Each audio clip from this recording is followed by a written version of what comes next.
Hello there. Come closer out of the dark and sit around my campfire, why not? My name is of no great importance, but the stories I have to tell you are. Witness 4 lost souls journeying together through a grim world of perilous adventure. Be warned, though. These stories are not for the faint-hearted, and once you have heard them, you cannot unheard them. Bear witness to the Vagabond Chronicles. Holy shit.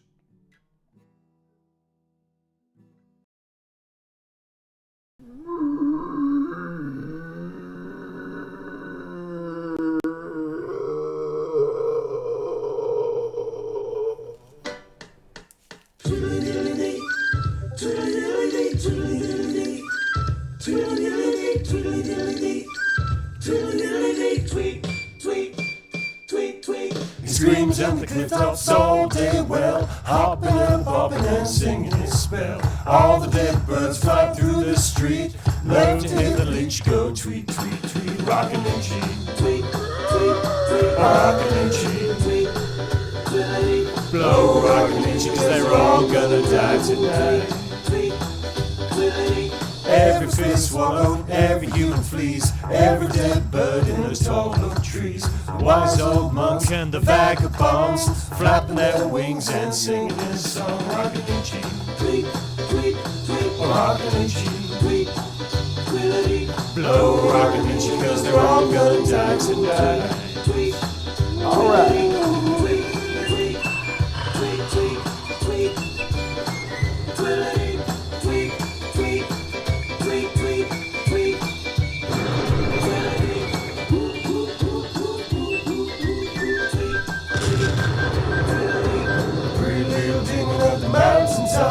Taught him how to kill and do the bar. Started going steady and sold his soul. He out popped the buzzer and the how-yo. He screams in the cliff tops all day well, hopping and a-bopping and singing his spell. All the dead birds flying through the streets, love to hear the leech go tweet, tweet, tweet, rockin' and cheat, rockin' and cheat, blow, rockin' and cheat, 'cause they're all gonna die tonight. Alright. A pretty little demon up the mountaintop taught him how to kill and do the bar. Started going steady and bless my soul. He out popped the buzzing and the how-yo. Screams in the cliff tops all day well, hopping and a-bopping and singing his spell. All the dead birds flying through the streets, love to hear the leech go tweet, tweet, tweet, rockin' and cheat, rockin' and cheat, blow, rockin' and cheat, 'cause they're all gonna die tonight.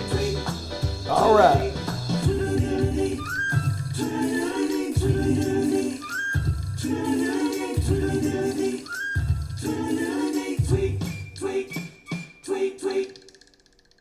Holy shit! I mean, seriously, how long is this bloody campaign?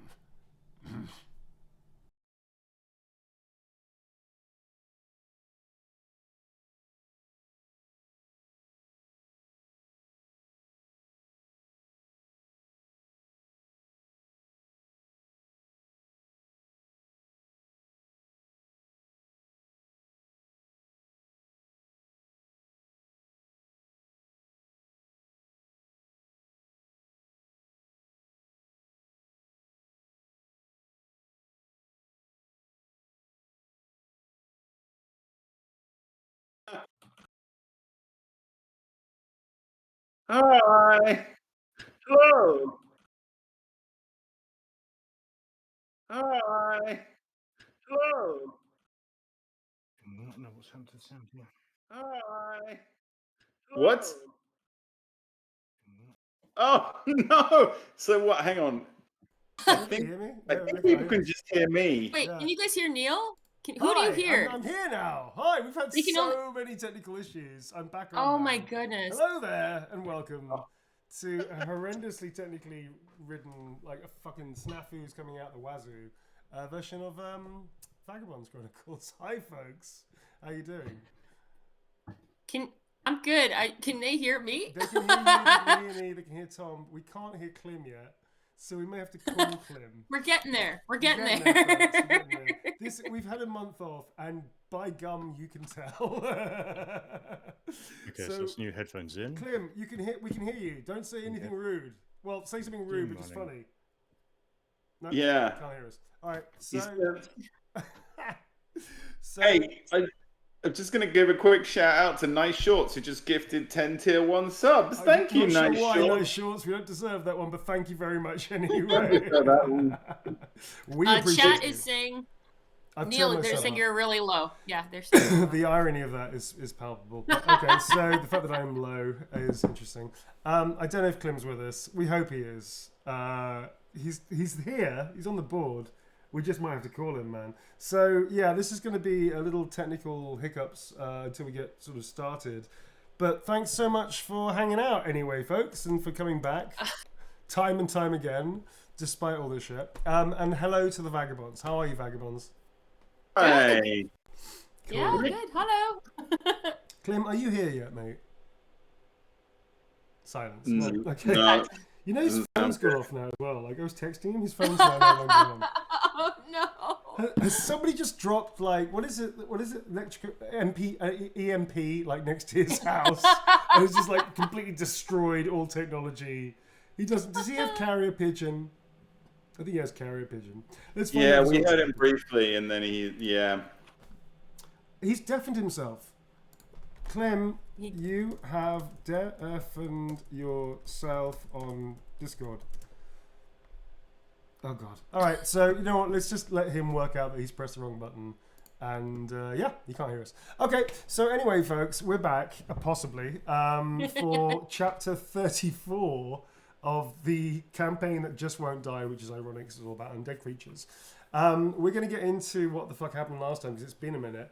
But very quickly, thank you very much for everybody for joining us. Thank you very much to the mods. Thank you very much to also to our disco mods. Because I like calling them disco who's mods. modding today, Neil? Who I is modding believe. today? I can see Whoa There Veronica and Shannon in the chat, so I believe it's Whoa them. there, Veronica. And also, didn't I see also Shannon Films. Shannon Shannon Films. Yes. Films. Shannon. I'm going to call Clem because it seems like the most sensible thing to do. So I might have a conversation with you whilst we're doing it. But Tom, very quickly, just to save us and maybe buy me some time and Clem some time, do you have any community news with your pal of mine, Thomas Balderdash Felicity Mustachio Rhubarb Custard DeVille? Just make Rhubarb anything up. Custard, Do you like indeed. That one? That's a good one. I love that one. All right. So, hey, community news this week. This episode is kind of much the same as community news in the last few episodes, which is there isn't much. But for all new listeners, we do have Instagram and Twitter to follow us on. They are both at Vagabond Chron, CHRON. The Instagram has got lots of amazing fan art. We love your fan art, so please keep it coming. Twitter is just, Twitter is Twitter. We again share fan art and stuff like that. So yeah, follow us, please. And I just saw someone in chat announcing that Henry Cavill is also a Warhammer fan. Is Henry Cavill The here? other community news is he's going to be on the next episode of Dude, the Vagabond. we've got Henry Cavill? Really? We booked Cavill. We don't have budget for that, but I'm down for it. I know. I'm not even a massive fan of his. I just like the idea that he does Warhammer. He is a Warhammer fan. It's true. There were pictures of him during lockdown, building a computer in I think it was a Korn T-shirt, or it was definitely a Warhammer Oh thing. my god, he's such a total brilliant geek. Who knew? Him and Vin Diesel, man. We're turning the tide, dude. We're turning the tide. Yeah. No, it's true. Geek power. You can be a total babe and also... You can be a total babe and a total geek. You're a geek babe. You're geek babies. Yeah. Cavill, you sexy, sexy geek babe. Is that a like Muppet Babies? Like, geek babies? We should fucking paint them that and then make a cartoon about us as children. Wait, it's kind of South Parky, I guess. I guess they've already. Vagabond babies. The Vagabond babies. Yes. Wrong babies. All right, I've got a phone call. I think it's Clem. Clem. We're live, but what the fuck? You've deafened and also muted yourself on Discord. This is interesting. This is where we. Okay, I don't understand, but okay. We're live. Don't say anything like inflammatory, especially about the Tories. Well, actually, fuck the Tories. Okay, so chat, very quick. Ah! Shit, my phone just dropped. All right, so Clem, I'm just going to try and get... Sorry, Clem, I think I just dropped you on your head. Okay, so I'm going to put Clem precariously on the speaker here, near the microphone. The main thing is, chat, can you hear him now? Clem, say something. Hello, everyone. Can I hear him? Can Clem hear us? Can Clem hear Oh, God, Tom Clem and I? can't hear you either. Oh, I mean, it sounds like you've got like a little demon. Oh my God. So Clem, we really need to know whether or not you can get some kind of way to talk to us, even though we can definitely hear you in Discord, but you can't speak Get to a us. Ouija board. Can you? Have you? Okay, what's happened is that my machine was used for an awful lot of Zoom chats, and unfortunately, it's now defaulted to being locked off on Discord to do that. So what I'm trying to do now is free it up. It's taking a couple of reboots. I'm doing my best to get on, but I can be heard, but I can't hear anyone. I think, like Jim used to do, be very wary of over engineering this thing. Okay, just like it might just be a couple of very minor settings you have to tweak. But God bless you. Like if you can jump and come along soon, that'd be fantastic. So we're gonna start now. Is that right? Yeah, no problem. I should be along presently. If I can make it happen, I will, sir. Okay, good luck. All right, folks, with that cliffhanger inside, I'm going to log off Clem right now, and we're just going to jump straight into this fucking game, because quite frankly, even for us, this is a new one. All right. This is a new low in technical issues. This is a new low in technical issues. I'm pretty sure it was fine like the other day. All right, so we are going to jump into the game. Hang on a second, we've got to introduce our characters and stuff. We are going to do that, yes. So right, very we're gonna do quickly, that. I'm going All to right. into the game. This is, for anybody that's new, this is Warhammer Fantasy Roleplay. This is the old world you see around here, which is pretty amazing, although I can't scroll up, which is annoying. This is the Empire here, at the bottom of the Empire here, that's Bretonnia, like France. Our world sort of resembles, this world sort of resembles our world, yeah. It's kind of like Renaissance Reformation period. It's very much set in that period in terms of technology. There's things like steam engineering and gyroscopes and things like that, which, you know, and lots of wonderful scientific marvels. There's also magic, which is very haphazard, very dangerous, and very mistrusted. But let's go into our high fantasy, low fantasy characters one by one and introduce them, why not? On the left here we have, with the highest initiative, the elf, definitely not on the shelf, played by Blue. I've forgotten your character's name. Del! Yeah, Delamira. Delamira, aka Del. Hi everybody, hi chat. Yes, I am a rogue wood elf. A bit younger. I'm a younger elf. And I have a war dog named Fleck, and he's my best friend in the whole world. Which you only met 2 days ago, but yeah. That's fine. I know. I met him 2 days ago, but if anything happens to him, I kill everybody in this party and then myself. Look at your character. That's great. Look at that. I'm a great dancer. I'm a good street fighter. Yep. And I love my bow and arrow. And I got a wicked new quiver that's got some wicked new arrows in it. That's right. So... It sort of magically sharpens your arrows for you or something like that. Yes, yes. So cool. excited to have that. But Nice. yeah. All right, thank you very much. Over here in the middle, with a chicken on his head, which will make sense if you've seen the shows, folks. We have our hedge wizard, Ratty Veritati Ratigan, played by Thomas DeVille. Hey Tom, whom you? Hello. Have you permanently glued that chicken to my figure's head? Yeah, I found the optimal point to which the chicken will not move now. The chicken and you are now linked forever. You are now the chicken. You are the chicken. You're the chicken. Spectacular. Yeah. So hi everybody. Yeah, I play Ratigan, who is the party's hedge wizard. That hedge wizards basically are kind of, they figure out magic sort of intuitively. I haven't had any instruction in it. I grew up in a very small village in the middle of nowhere, and I just kind of suddenly, I've got a weird birthmark which may be the source of where my magic comes from, which is a birthmark in the shape of the symbol of the god Tal, which is the god of nature. So yeah, I have like my spells tend towards sort of naturey things, and yeah, I have two ferrets called Gobbo and Mr. Spidge. Oh, not Gobbo, Noodle and Mr. Spidge. Actually, I can show the audience right here.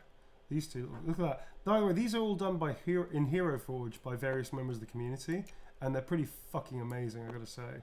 These are awesome. They are incredible. Thank you. So thanks to and also just to explain the chicken on my head. Yeah. I made friends with the chicken, and then Neil blew the chicken up. Spectacular, I might add. It was Michael Bay level shit. It was great. And then I resurrected the chicken with a spell, and it kind of half came alive. So it's a zombie chicken. It's sort of in the shape of a hat that I now wear. I'm now wearing. It's great. Yeah, sits on my head. It's definitely one of the best ideas I've had for some time. That's me, really. Yeah, Ratigan. I was wearing a bathrobe from an inn from my wizard's robe that I stole.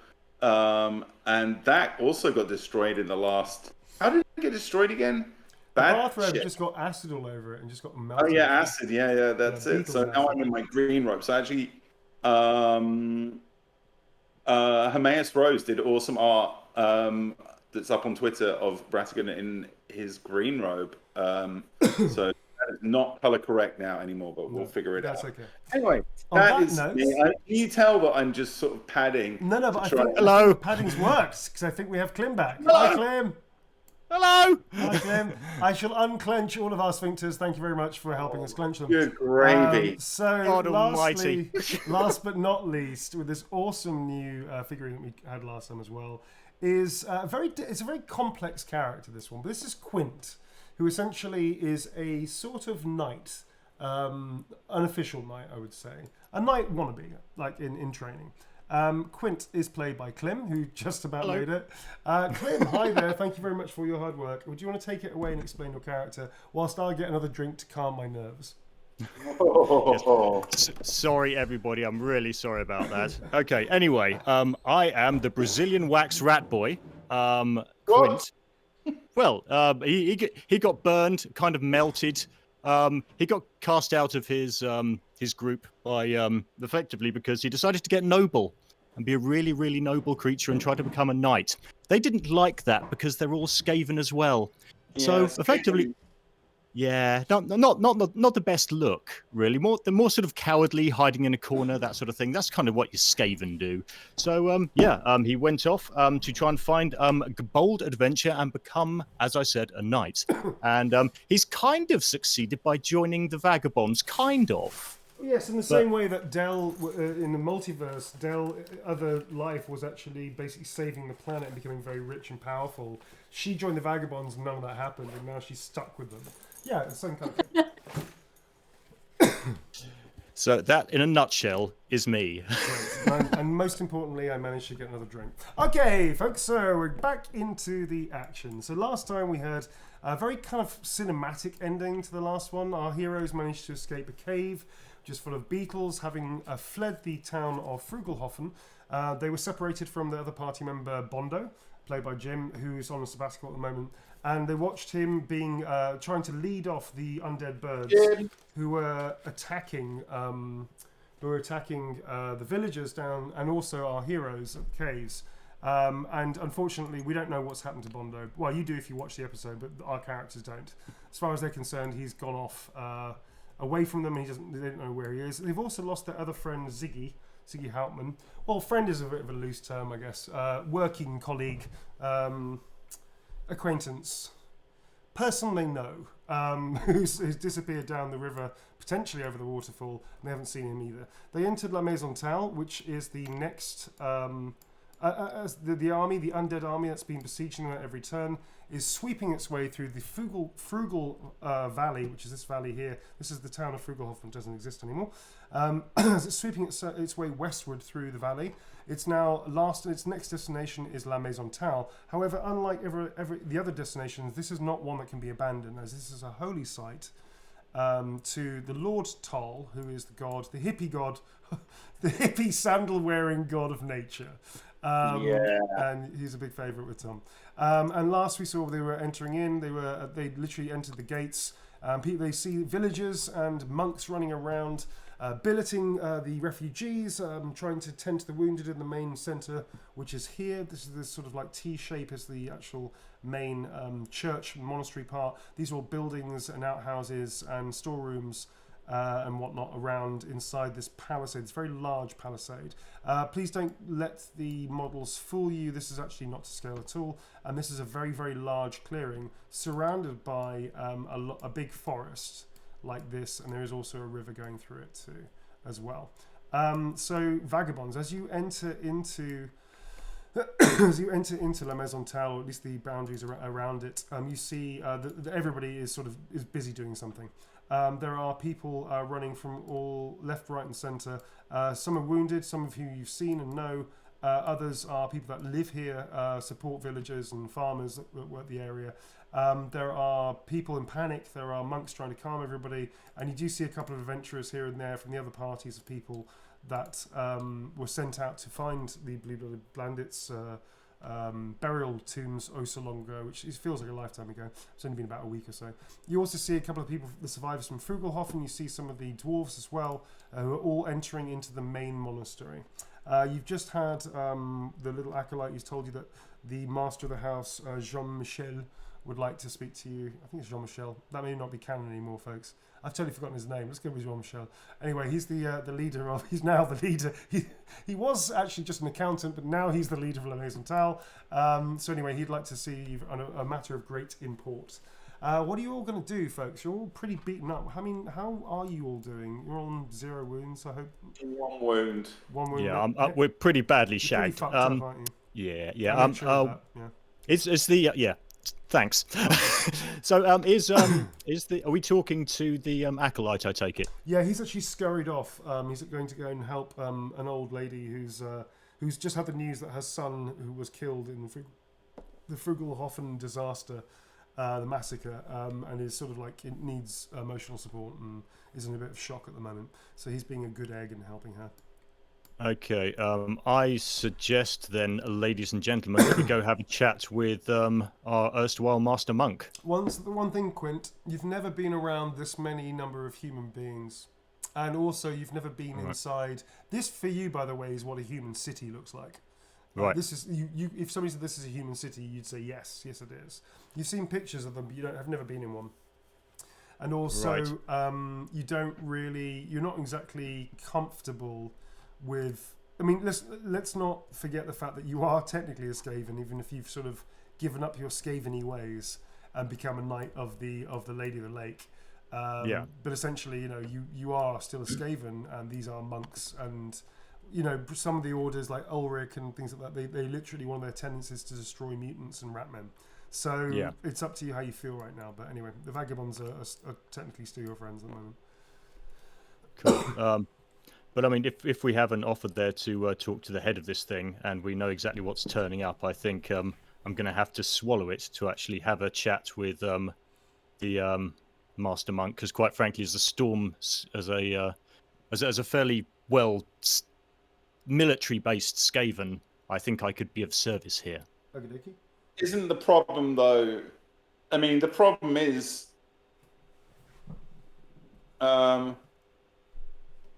The problem is that a lot of people tend to kill Skaven on sight, right? Yeah, except that it's not necessarily apparent that he's a Skaven. He's also got a big hood that he wears, like a ragged hood thing that he wears. There's a lot going on at the moment as well, so there's also a lot going on. Yeah. We need to get you like a some kind of mask or something at some point, or like a Mission Impossible style rubber face. Just somebody else's face that you killed. Well, Phantom of the Sewer. You know? That's going to make people really at ease. They just see some dude walking into a pub with what clearly looks like a dead man's face dried in the sun. Stuck to his grill. Leatherface. Walk in with Leatherface's face.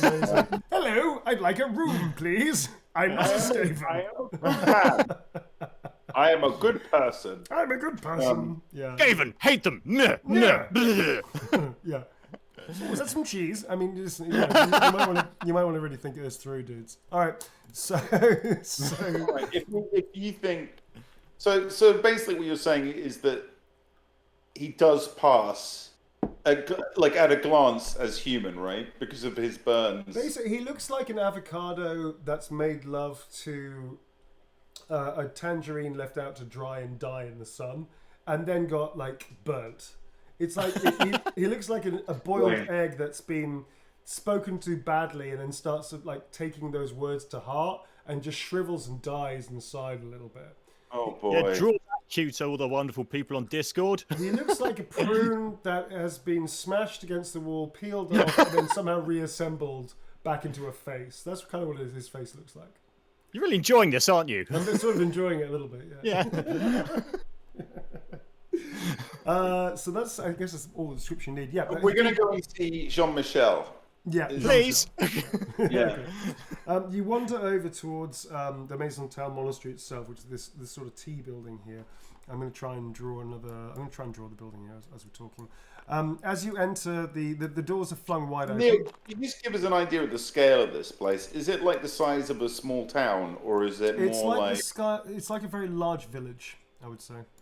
Okay. So, for instance, I'm drawing you now the building. This is like the main building, and that is kind of to scale, a little bit. It's not, say, as big as, because I always think of it as a bit as. What's the town in Lord of the Rings with all the horses? Is that Edoras? Edoras, yeah. Yep. I always tend to think of it as being a bit like Edoras. Yeah, which I wouldn't say. I think that was a large village. Edoras is not a city or a town. It's basically a big house. Do you know what I mean? It's sort of like a big place with some people living around it's it. It's like a Viking wall, isn't it? Kind of. Yeah. So imagine it's a little bit like this. Okay. So this is kind of to scale, I guess, a little bit. I just destroyed everything. Okay, so it's a little bit like this, I would say, maybe a bit longer over here. Let's make it a bit even. But it's not much bigger than that, basically. Cool. So, all right, that's useful to know. I was just trying to get more of a mental image. Yeah. It's not a big place, but it is a very holy place. It's very famous, and it's also one of those places that will be defended till the last person. Like they would not abandon this place. This is not somewhere Good you can. Good to know. Cool. So I'm gonna.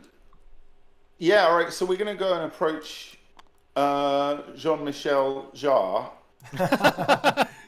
And ask him when will he return to playing his amazing electric keyboard, and when can we expect to see that anytime soon? Yeah, sure, that's a reference that's going to fly over the heads of every single person here, possibly even the Vagabonds. All right, so you enter in. This basically looks like a very beautiful rustic monastery. It looks like a massive church hall, except it's been converted. So there's like pots, there's like cauldrons being bubbled away with people cooking. There's families there. There's refugees everywhere. It's been converted essentially into a place for the wounded and also the villagers, and you see lots of different types of people. There are the dwarves in the corner, which I'm sorry about this. I didn't prepare this actually at all because, quite frankly, I'm a very busy person. So I'm just going to dump a whole bunch of people like this. Okay, so there's a whole bunch of people in there like this. You also see some of the dwarves are here, the survivors of the dwarves, which aren't many. There's about 3 or 4 of them, including Gundren and also I can't remember any of their names. Thrombrel? I don't know their names. The 2 dwarf leaders of the dwarf mine that you managed to help are there. Most of the other dwarves has been killed. You see in the corner a recognisable face, a very friendly, recognisable face of Wavy Davy, and also of his partner, Dr. Dasher.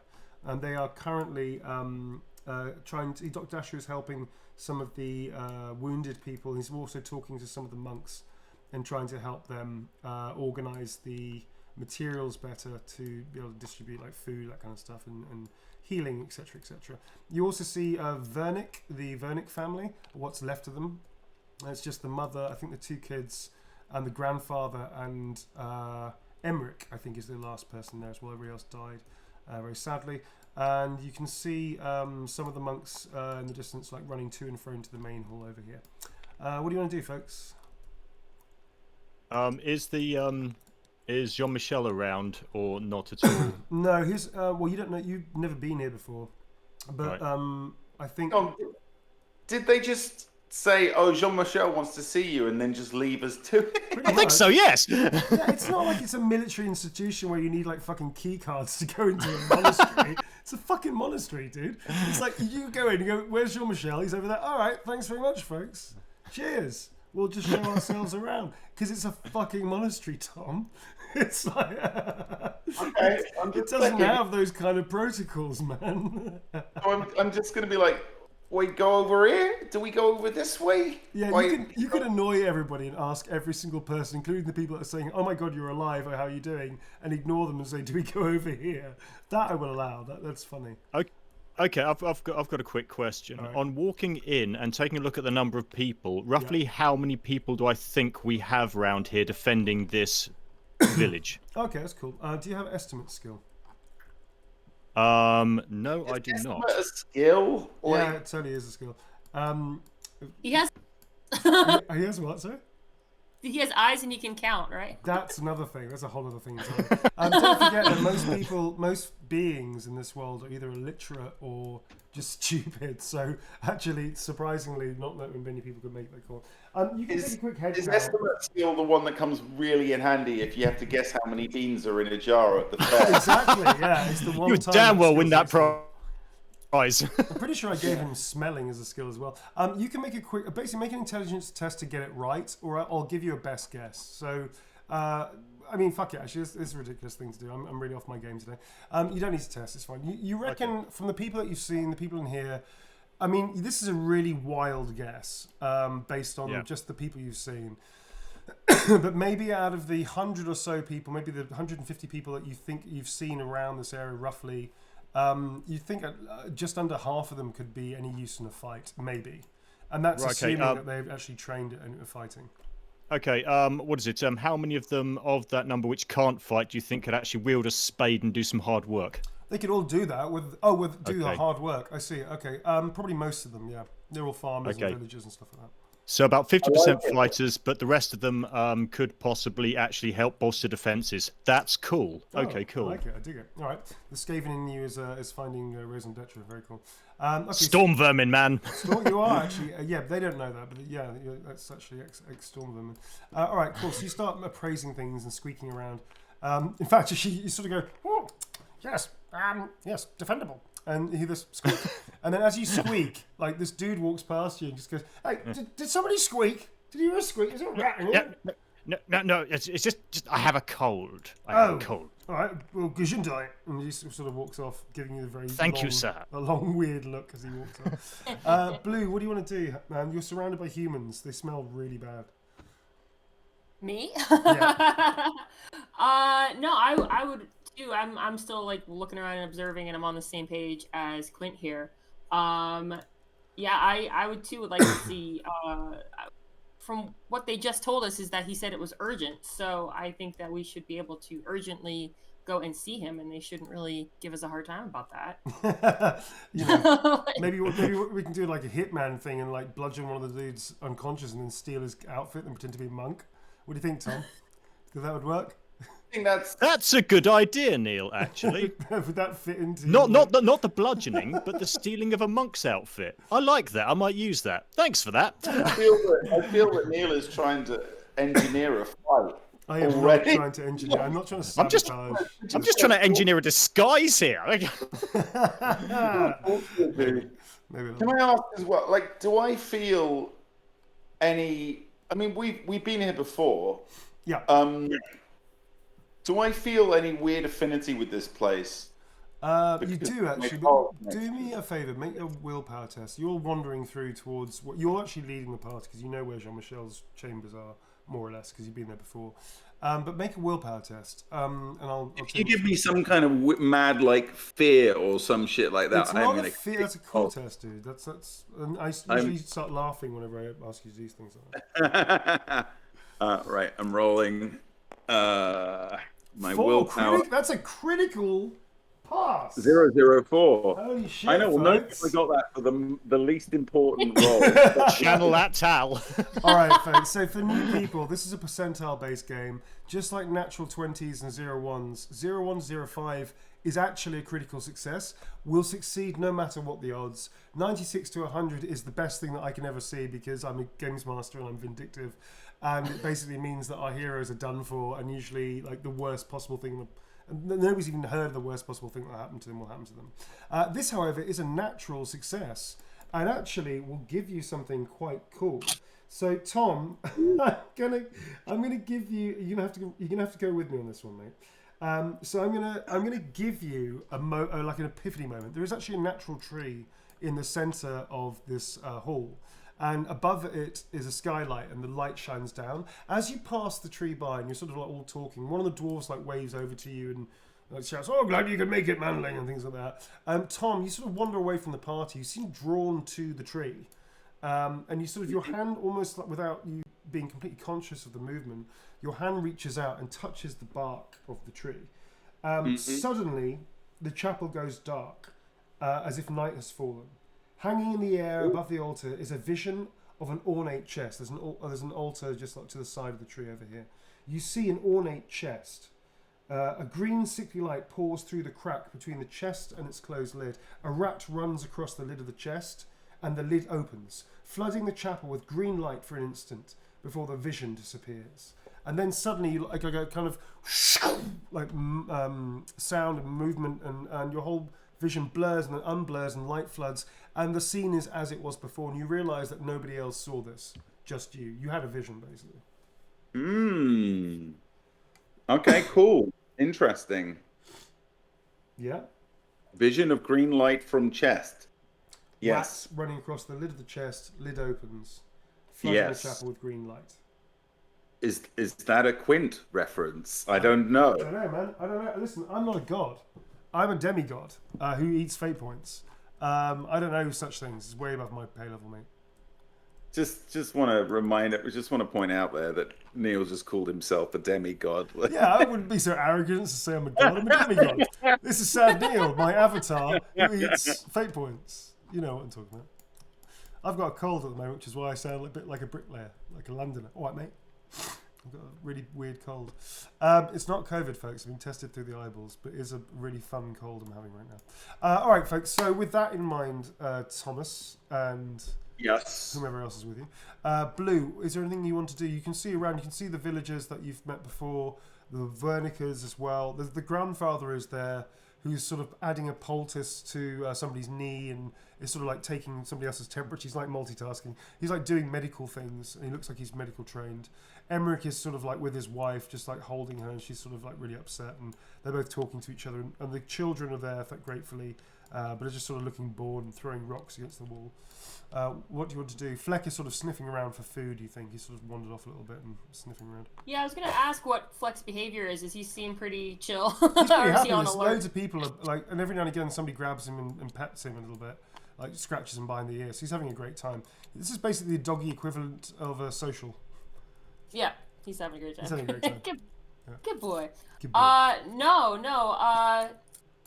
I mean, does Ratigan tell us what he just saw? You actually, if you start looking towards Ratigan's position, you actually see him wandering off, doing what Ratigan does best, being a weirdo, and he just sort of goes up to the tree. You just think it's some like hippie thing that he's into, right? So he starts stroking and caressing the tree, and then he starts he goes completely still, and a little bit of drool sort of like dribbles out of his mouth, and he goes really slack jaw, and his eyes sort of glaze over, and he just stares at the tree like like that. It's Ratigan the slack-jawed Yoko. So I don't know if you feel about that, whether you're self-conscious that you're in his party. I can tell you what like Multiverse Dell is doing right now if you want. Sure. Multiverse Dell just ascended to godhood. She's now a god. She has all the god powers, but she chooses to have an avatar just to have fun and kicks. She can also fly. How are you going to one-up that one? Oh, don't worry, I can one up that one. Don't worry about it. Okay, cool. Right, okay. Yeah. No, I'm all set. I'm just kind of following the party, and I'm still just kind of sussing everything out. So, yeah. Okay. At that point, you sort of get a tap on the shoulder from I guess sort of your, well, not in the shoulder, actually more like the waistline. Somebody taps you on the back of the waist. All right. I turn around. Okay. One of the dwarves has come over to you. You notice he was like he was like sort of like the second in command next to the lawmaster. Was it the one I saved? Yeah, the one you saved. Yeah. So he turns around. He sort of looks a bit embarrassed, and he's actually he's like twiddling his beard in a really weird way, like he's sort of awkward and embarrassed. Doesn't really want to talk to you. He goes, well, me and the lads were talking, saying that apparently we think, well, you're not bad for a pointy ears. And then he just sort of goes really red in the face and just like and just excuses himself and just washes off to the others. You notice the dwarves immediately start ribbing him in like Castlid and start taking the piss out of him. So I guess you sort of got a compliment, kind of. I did. I think that's the greatest compliment I'll ever get from those guys. Yes, probably we're going to get out of them, actually. Yeah. Yeah, pretty much. I'll take it. Yeah, I'll take it. All right, cool.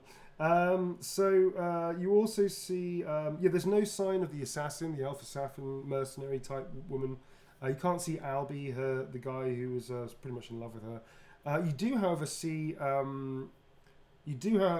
Cecil, and that Cecil. Do you remember that guy, Cecil de Chomley? He's sort of like a noble. He's a real dickhead. He talks like that. He's from Albion. Yes. Oh, yes. And actually, Tom, you should remember something about Cecil de Chomley. I seem to remember you saw him. Push Ziggy under the underwater. Tom doesn't watch the show. He doesn't remember anything about this. Like he knows literally nothing about this. I'm reminding him literally of what his character saw. Yeah, I know. I mean, I've been trying for 34 episodes, man. But you know what? Thanks, Clim Memory Brain. So the Chomley, we're gonna die. Yeah. So you can see the Chomley in the corner over here, sort of rifling through a bag of apples, and he's fashioning the bag of apples into like a bean bag, and he's just like sat on the bag of apples, eating an apple, looking completely spaced out and in shock. Basically, he's just sort of staring blankly at you. He sees all of you like staring at him, and he sort of like looks around and just holds a hand up and goes, "Oh, hello," like that. Just carries on eating the apple, but you can tell that he's quite shaken up. You also see Alan, who is also over here, and he is by himself. He's sat down next to a barrel. There's an open bottle of some kind of booze next to him as well, and he's just drinking. He's pretty much staring, like he's got one of those 1,000-yard stares going on. Alan is the guy who had the sick wife in Frugelhofen, and his wife dived back into their home and it was obliterated, and he watched it with you, and then he managed to bundle him into one of the escargots that went down the river to carry you all away. So he's not in a good way. He's in a good times. Yeah, good times. He's not in a good way at the moment. There's also my lady. What's wrong with that man there, sitting there drinking all the time? What happened to him? Yeah, I don't. My character doesn't know, so. Yeah. I kind of want this information. Yeah, he may have lost some people in the last battle we were in. I think he's in a bad way. I see. Okay. A lot of people. A lot of people lost a lot of people in the last fight we were in. Yeah. Was it an army? It was an undead army. Well, you must have been aware of all the stirrings of the undead. You know, that's what we were running from, right? I heard explosions. What were the explosions? Yeah, that was a big army of skellies. Skellies don't explode. Well, you know, we gave them some issues, but we mostly ran from them because there is a lot of them, and all those nasty bird things, and the beetles are sorted now, aren't they? That's one thing, isn't it, Tom? That's one thing you did right. Kill the beetle. Yeah. Just about, yeah. So Blue. So very quickly, Blue, you were talking about healing, I think, earlier on. So the only person you can see at the moment, because the monks are sort of running backwards and forwards with their various tasks, but you see that Grandpa Gunter is treating quite a lot of people. He's sort of going around helping people out and treating them for wounds and stuff. So he could be a good person to see to be able to get some kind of healing back if you'd like. Grandpa Gunter. Heal me, Grandpa Gunter. I mean, he would remember us. Does Fleck remember him? Yeah, Fleck does. Fleck actually is bounded over to him, and he's sort of like scratching Fleck's neck. And he's like, "Oh, yeah. Fleck! Oh, glad to see you survived, stubborn bastard." And he sort of like just tickles him and goes, "Oh, good boy," like that. And Fleck goes, "Ow, ow, ow," like that, and just bounds over. He's now running around in circles. He's actually going up to the holy tree and he's about to piss on it. He's sniffing around. He's doing that thing that dogs do, you know, when they sniff around, getting a good old sniff to see what other dogs have been here. And he sort of, his ears prick up as if to say, no dog has ever pissed on this thing. And now he's cocking a leg towards it. You also see one of the monks behind him, like sort of going, no, no, no, no, no, no, no, like that. It's going, no, no, no, no, no, no, no, no. It's kind of rushing towards Fleck. I think that's a good soft opening with Fleck to approach him and see his kit and medicines and be like, can you? We've kind of been through it. Yeah. My friend here, especially Radigan, I know is.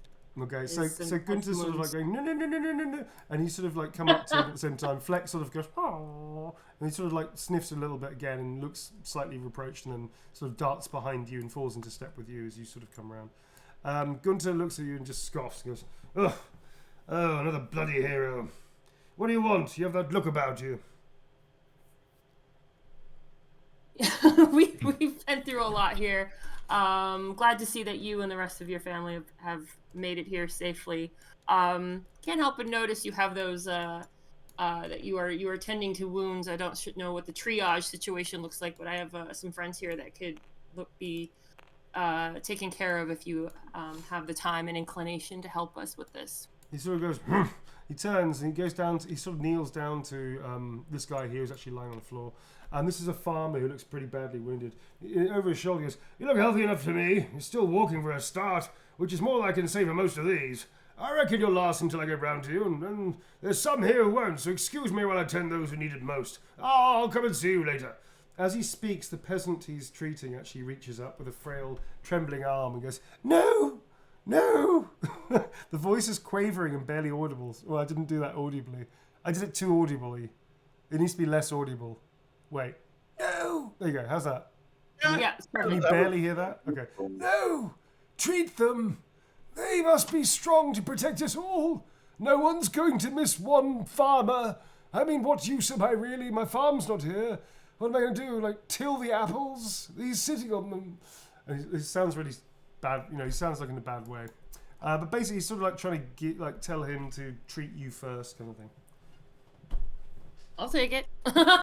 Man, you have like zero compunction or empathy for people, do you? All right, fine. So Gunter goes, your lucky day. And he sits around and just starts looking at your wounds. And he's pretty quick and nimble for an old geezer.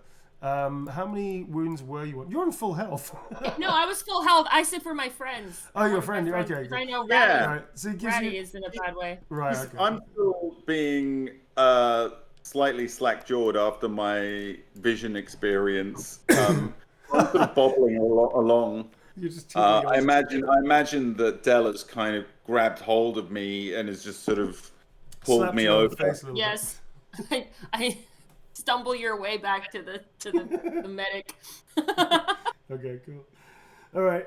So he comes over to you and sort of takes a look and goes, oh, it looks like you've been pulled through a bush backwards, my friend. And he starts I always look like that, but I also fell off a waterfall. Wait a minute. How many wounds you got? Oh, you only got one left. Yeah, you're completely fucked. All right, that's fine. He gives you some treatment, and it's pretty quick, but you do feel instantly better. You can take. That's too cruel. I'll do 2d6, otherwise that would be really mean. Well, not much better. Okay, you can take 3 wounds back from his healing. Jesus. Yeah, I actually rolled a 1 to begin with. It was a 2d6. Yeah. How about I roll that kind of thing? How about you? Well, that could be a 1 alright. actually. Just take 3 back. It's fine. You're on 4. Quint, have you actually in any jeopardy physically? I got spanked by a beetle. Yes. You get spanked by a beetle. Did you have a safe word for that? So no, I didn't. I didn't. That's your problem. You should always have a safe word. All right. So I'm going to say that he approaches you, and he starts looking at you. Please make a. I should really. Make this Can I hold up my hand here? Yes, you can. I'm sorry, sir. I'm terribly shy. I'm a beggar. I've been horrifically burned. I wouldn't want to show all these people my horrible injuries. If you have some bandages and some burn salves, then that will do me fine for the minute, sir. Please. He approaches you as you say this. You hold his hand up, and your hand's like very taloned and very scaly, and you sort of whip it but underneath your the hems of your robe, and he sort of has this look on his face, and he just goes stop still. With this thing that he's about to put onto your skin, he just stops and looks at you, and he doesn't even really say anything. He just registers, and then after what seems to be an agonisingly long time, he looks around. He looks at Dell, looks at I forgot his name. Looks at Ratty, and then just looks back at you in this really weird look, and just goes, "All right," and then he just steps back. And turns back to somebody on the floor, but he's still looking at you to the point where you immediately want to squirt the musk of fear and run off into a big hole. So I would suggest moving quite swiftly onwards. Yes. Okay. So did he actually give me any bandages, or did he just look at me funny and walk? Okay, cool, right. He saw something that he didn't like, and then he doesn't quite know what to do, and then he's just sort of just staring at you now. Right, yeah, moving quickly on. All right. As you approach, you carry on towards. Actually, Ratty is now no longer slack-jawed. He's sort of guiding you along towards where Jean-Louis. I'm effervescent now that I've had 3 more hit points. I'm not longer slack-jawed. Did he just sort of give me like a really quick sort of? He just kind of just. He gave you a spit shine. Yeah, pretty much like that. He just basically got some really strong smelling herbs and just stuffed them in each nose and then just smacked you on the back really hard. Some of that. Have some of that. Basically, yeah. Good old fashioned herbalism, mate. So you just did that. As you sort of wander towards here, another Wavy Davy actually comes out from this end of the tunnel and goes, Hey you guys. Oh, it's so great to see you. I thought you were done for at least. Sorry I didn't come back and check, but we had our own situation to deal with. Have you seen Dasher? Dr. Dasher, where did we last see him? Oh, I don't know. He's off doing good stuff. I thought about making like a rousing song to put everybody's spirits back in order. You know what I mean? I think that would be. I love a rousing song. Still trying to work out the title though. Let me see. Let's think of one. I need to quickly go through the whole Bowie back catalogue. As you go, let me think. Dr. Dash actually gratefully comes around the corner and goes, my French, thank God you made it. Hey, where's the small tubby tinkerer bastard? Well, if you mean our dear departed Bondo, we got split up from him on the waterfall. We don't know what's happened to him actually. Oh. Have you seen him? No. Where's the racist? Yeah. We also lost him at the waterfall, but we care less about that. Quite careless about these things, aren't you? Well, look. Okay, he goes over to. Being reduced to the racist. I don't even know. Was he racist? No. Not really. Yes! He said a couple of things about elves that Dasher. A couple of things. Well, if you remember, Dr. Dasher is not strictly human. He's actually a were creature. He's actually a were rabbit. So if you remember this or not, I don't know. Dell doesn't know that. But I don't know any of this. You don't know this. So anyway, Dr. Dash goes over to Wavy Davy. He holds him and gives him a hug and gives him a kiss on the lips and goes, "Listen, darling, I'm sorry, but I'm not going to be able to eat with you. There's some very sick, wounded villagers still need attending. So I'll see you in a few hours, my love." And it's sort of and Dash goes, "All right, darling, don't worry. You go save the world one village at a time. I'm going to pen something quite amazing for them to listen to. And Ratty's going to help me. Master Bard, might I suggest What the fuck is that? Oh my god, you look completely fucked up. Has anybody told you your face looks like the back end of a baboon? Yes, constantly. Neil's new shtick is going to be like, is going to browbeat the rat. Yeah. It's fine. Dashes. Oh my god. Well, it looks like the injuries done to you were old, but you do look pretty fucked up, as my boyfriend says. Is there anything I can do to alleviate the agonizing pain you must be feeling? If I could ask you for some burn salves and some fresh bandages, but I can apply them because I don't want people to see my burned and scarred form. I'm a little self-conscious. Oh, okay. So he puts his hand inside his medical kit and just brings out some bandages and stuff, and a little bit of like what looks like aloe vera, kind of like a plant that's been crushed up into some kind of paste, and he hands you that and goes, "Are you sure you know what to do with it? I don't mind lifting up your cape and stuff. I've seen worse things." I'm as I said, I'm shy, and yes, I have been terribly injured. All right, well, good luck, fucking weirdo. And he starts walking past me. He goes, "I'll show you a lot later." So Wavy Davy sort of falls into step. Goes, "So where are you heading to then, boys? And Ratty, you've got to come up with that song title. I've got all the lyrics, the melody. I just don't think of anything groovy." I'm working on something. So far, I've got there's something about like Spider Queen from Mars or something like that. I don't know. I still like the undead that ate the world. The undead that ate the world. That's good as well. That's Don't actually you think really that's a bit dark and macabre, given the days that we're living? Okay, no matter. I'm just a musician. He goes, okay, so he sort of falls into step with you. Undead that ate the world. Okay, pretty sure we're going to get sued for that, but hey, let's, what the hell. All right, all right, so you sort of get towards it's actually Jean-Louis, I've just remembered. Jean-Louis' sort of like his office kind of stroke room. And you get to the door, it's actually open, you can see him in his little office area at the back. And Neil, do I have time to bandage my hands and my head? Do you have any medical skills like heal wounds? I know I have disguise. I'm not talking about healing. I'm talking about disguising. Oh, clever. Okay. Oh. Yeah, you can do a very quick on-the-fly bandage the fuck out of yourself, mummy look. Yeah, you can. But please roll a dexterity check plus 20. Okay. What is your dexterity, please? My dexterity is 2 seconds.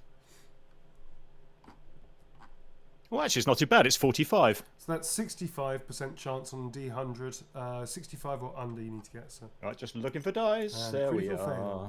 Otherwise, you sort of wrap it all around your head and then it just falls. Can't see, and I walk into a wall.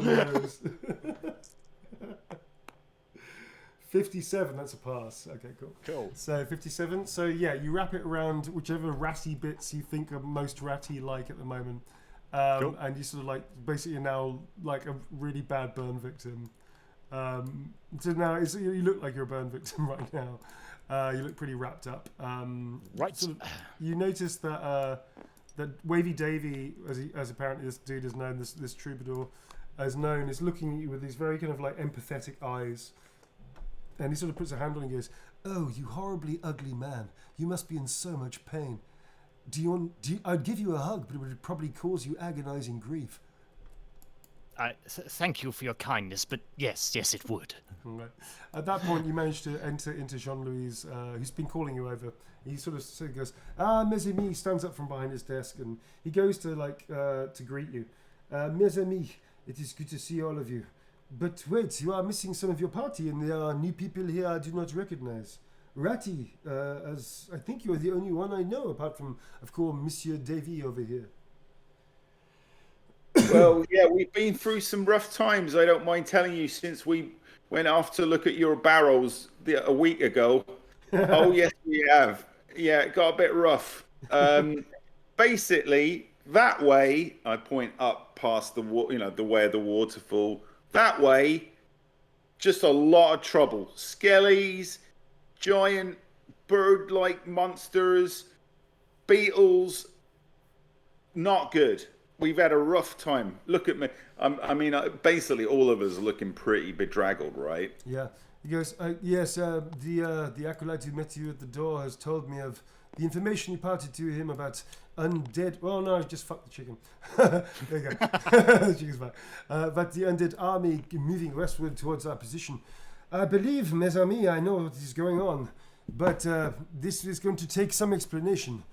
And if I am right, the undead will most certainly come to La Maison Town next. Their leader has a score to settle. How much time do you think we have, Master Monk? Not long. Hang on a second. Hang on just a... I nearly went, hang on just a cotton picking second. Hang on a cotton picking minute. Yeah, what's up? Who is their leader and why? How do you know about this? What is it that you know that we don't? Well, the story begins in 2132 of the Imperial calendar in the Grey Mountains. The remarkable... What? Future. Yes, the future. Oh, yeah. So imagine there's like wavy lines coming over, like brr, brr, brr, like this, this. Wavy lines over everything. Oh, we're going to do like a flash. We're going to a mini flashback, So he starts talking. The gang, there was a notorious gang known as the Blue-Blooded Bandits, led by one Adolphus Zwemmer.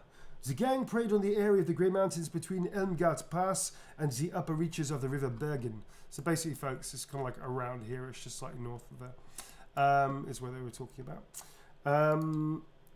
They terrorized the central stretch of the Grey Mountains with daring raids on merchant caravans and evading the forces of the Duc de Beverron for almost 4 years before they were brought to battle and annihilated by a large combination force of Pavaron militia, Imperial witch hunters, and also dwarven scouts. In their raids and robberies, the blue-blooded bandits never left a single survivor to say what they would look like or come from. That is the local legend. However, there is something more sinister that I know of. What is generally not known, that Adolphus Zwemmer was actually a champion of chaos. And that was the core of the blue-blooded bandits, laid the base cult of Nurgle, the chaos lord of decay and pestilence. Dun dun dun. Sorry, he doesn't do Dun dun dun. Well, that's a quick way to kill your character, Nurgle. Bloody hell. Yeah. So eventually, he goes on to say, eventually he was mortally injured, and they took him to a mound in the Frugal Valley where he was buried alongside his lieutenants and stuff like that. The last of the Blue-Blooded Bandits scattered the winds. Zwemmer's body lay undiscovered in the mound for almost 4 centuries, until, of course, the coming of Heinrich Kemmler, who was a necromancer who called himself the Leash Master. His career began a century ago. He began to study at the University of Nuln. Possessed of great talent but a secretive nature, he grew interested in dark arts, transmutation, shape-changing, necromancy, things like that. Over years and decades, he grew in power and sank in depravity until his secret laboratory in his lodgings was discovered by the authorities. He fled and came all the way over from across the Reich. He was cornered into the Grey Mountains.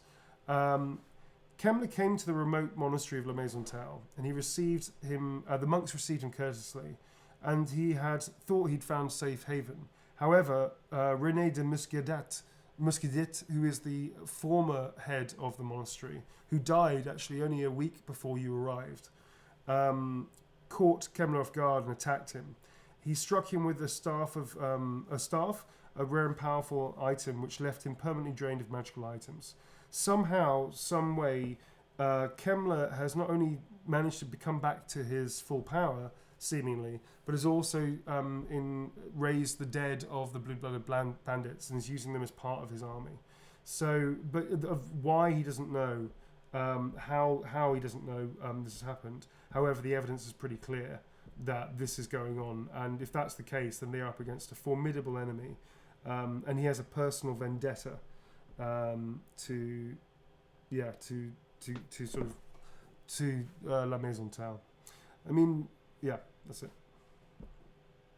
Wow. Yeah, it's quite a lot, really, isn't it?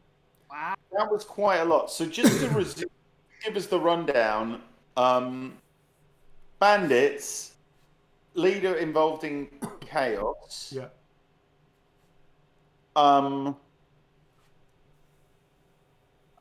Then what happens? Sorry. We just know somehow. Okay, it must be Kemmler. The years have potentially changed him, but he will want to raise La Maison Tell to the ground and kill everybody inside. He will risk everything to destroy this place and avenge himself.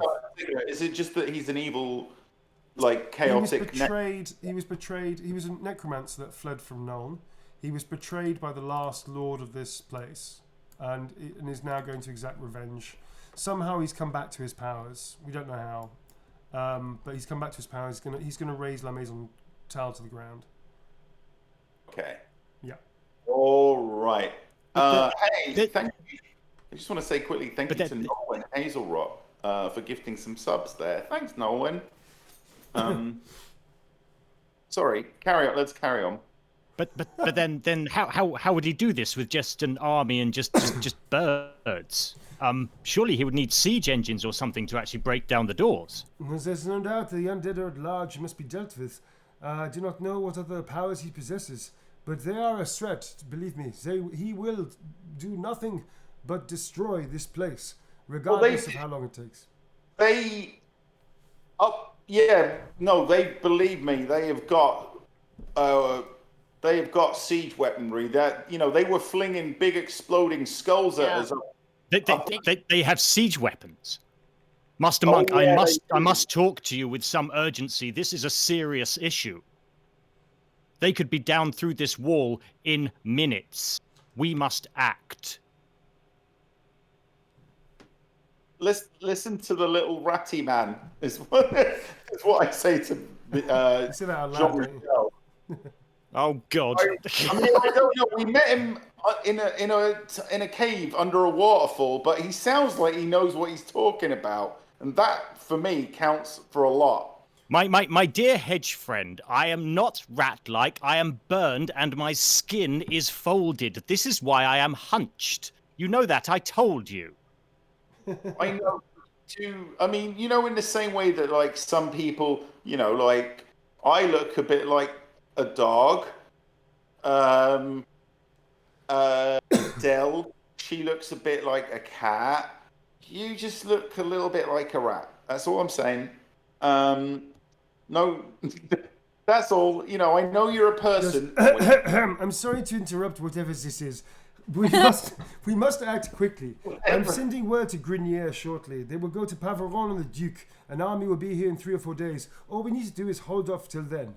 We will use... my monks are drilled in the use of crossbow and quarterstaff as a physical discipline, and partly because we have to look after our own defense.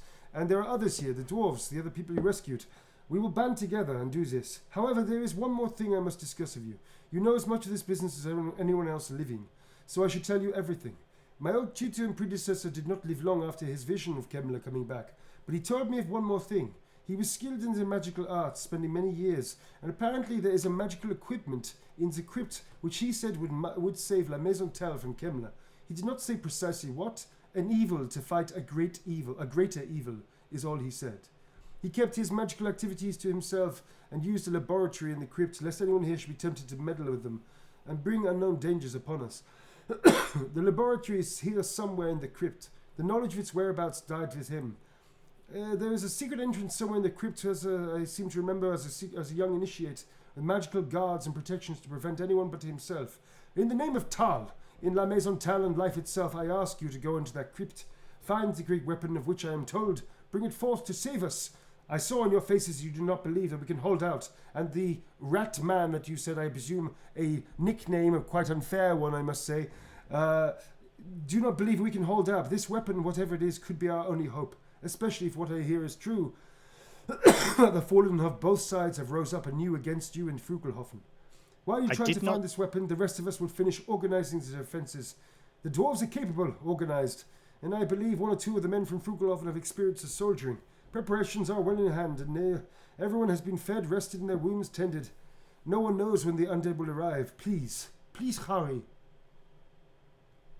Master Monk, if I might be honest with you in this respect, I may look like a humble beggar, but I have in my time sailed the tides of war. You have priests, you have few soldiers. Although you wish to stand and fight, may I be of service helping you in defense here. For starters, if we could please block the river and flood the plain to slow them down, at the very least. He looks at you and goes, well, I should talk to the dwarves and see their appraisal, but please, you must hurry. I can't stress that enough. Okay.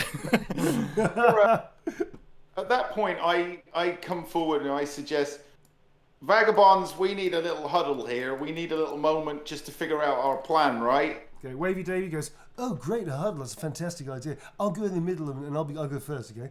What are we huddling about? Wavy, if you could, make a little song out of our huddle, you're more than welcome to join. Okay, I consider sure. You just need to get my loot out, okay? to be the I don't know, like the 5th and 6th Vagabonds, in the same way that there was like 5 Beatles, like the Beatles that we fought under the waterfall. There was at least 5 of them. That's the Beatles I'm talking about, not the band.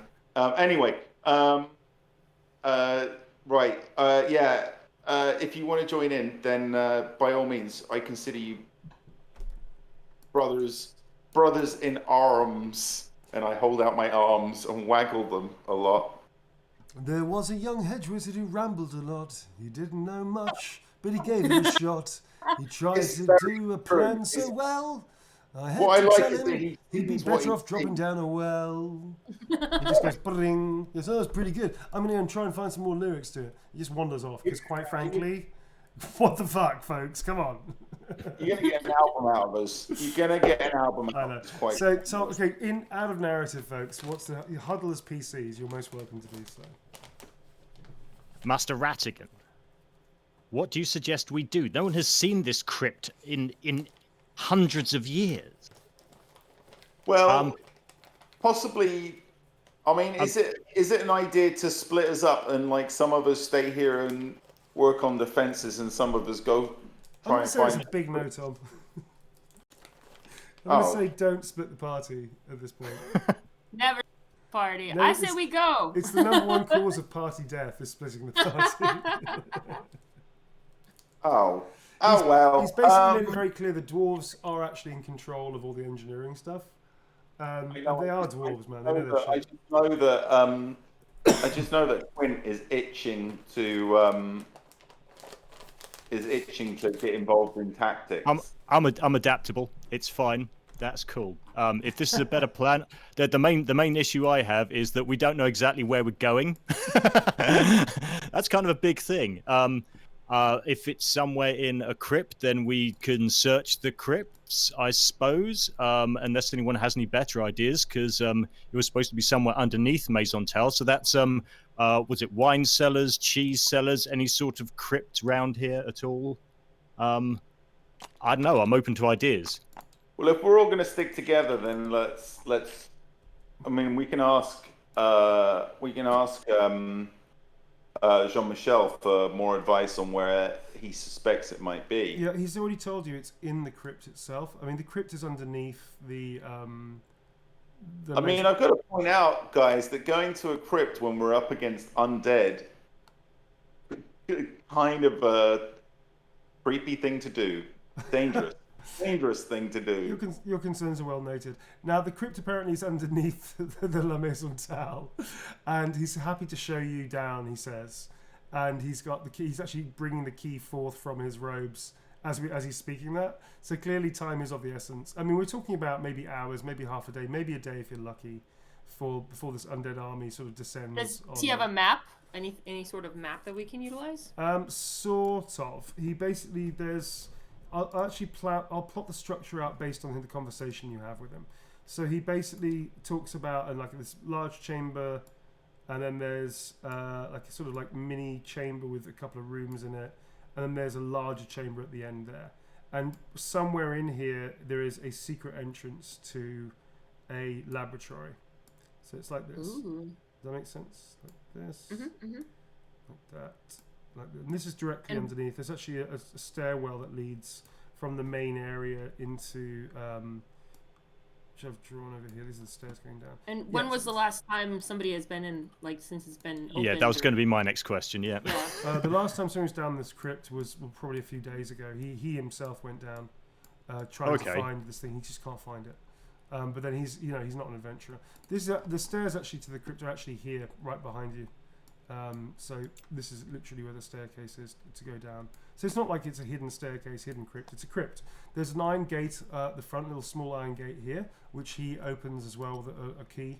And he offers you a lantern, take down if you need to see. And he tells you there are lanterns and torches, which you're most welcome to light down their braziers and braziers and things like that.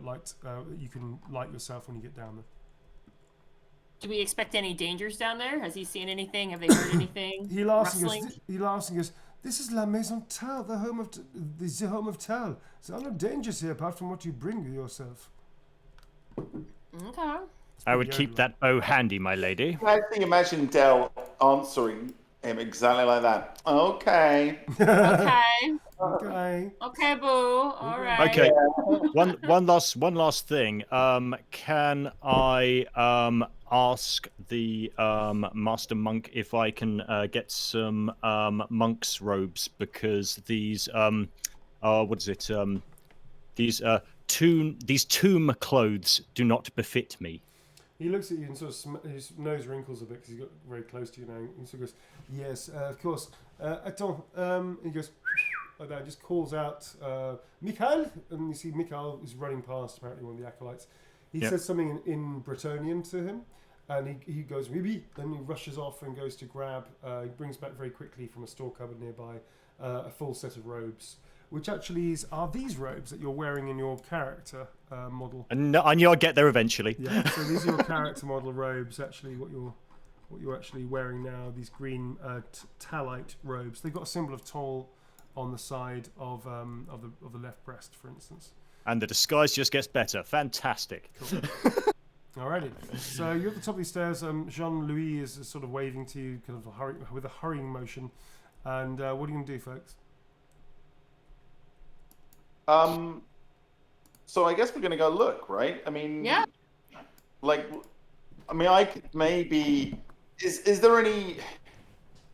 What? Actually, can we talk to him about? I'm gonna turn to him and go.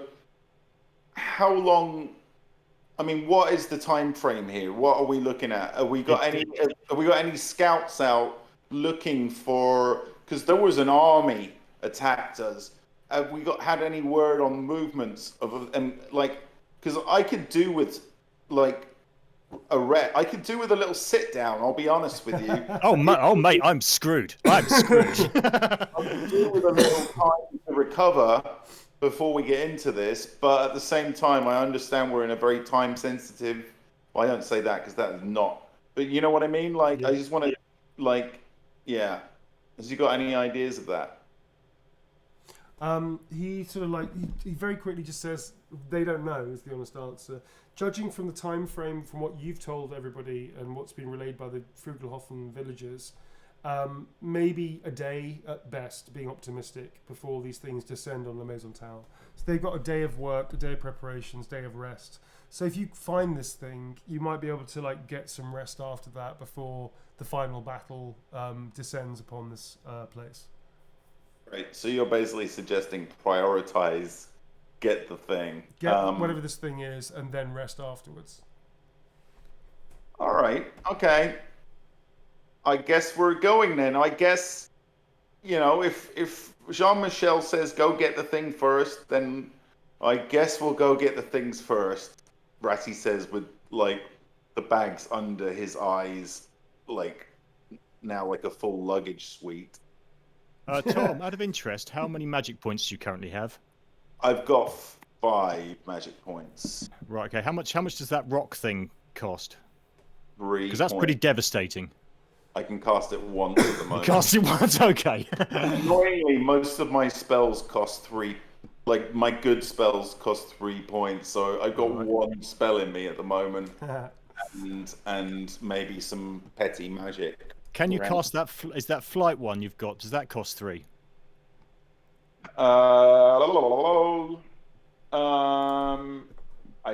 Yes, it does. Yeah. Shit. Okay, cool. My next question was, can you cast it on someone else? How many hit points have you? Are you in? What state are you in? I have absolutely precisely 1 hit point. I think 1 wound. So did that guy not heal you at all? As soon as anybody takes a look at me, they immediately smell a rat. Cast Hey, petty healing on you. You could do, or you do have that animal husbandry as well. Animal care, yeah. Yeah, That was there another we are. thing. I mean, you're now like painting. You got to make up your mind whether you're a rat or not a rat. Because I do have animal care. I don't know if that could be any bonuses or what that would give me in terms It of. seemed to work last time. Did it? I can't remember that. Yeah, I got some. I got a couple of Can wounds I back. I was advise really people to badly move screwed. along and just heal you or don't heal you or something like that? Okay. Move it along, folks. Sorry. Yes, I would.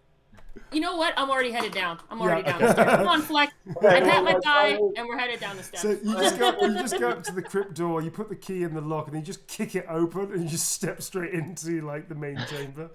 And you two are just dumbfounded, staring at each other. Dale's just like fucked off, just really bored of both the conversations. All right. So what are you gonna do, folks? So this is specific to Tom. Quickly, just as Dell stomps off to go and check, I will quickly cast a little quick petty healing on Quinn. Feel better, you bastard! I say, lay hands on him. Face. Yeah. So I will lose 2 magic points. How much? 2 magic points to that. And how much is it? D3 you healing for? I believe so. Yes. Here's a D3 for you. Probably. Do I roll it or does he roll it? You roll it, sir. Where is is it the little white one, orange one? No, it's the white one here. Oh yeah. Okay. Yeah. Oh, all right. Hang on, let me roll. 2. Okay, 2 points back. All right, you get 2 points back. Okay. Cool. Right. I'm assuming you two are now walking down the stairs as well, right? Yeah, that was like it almost just looked like you know when Bill and Ted just kind of in the background go Bill. Yeah. It was like that. I just sort of went Moments. feel better, you bastard. Like that. Okay. And it sort of went ka-shoo!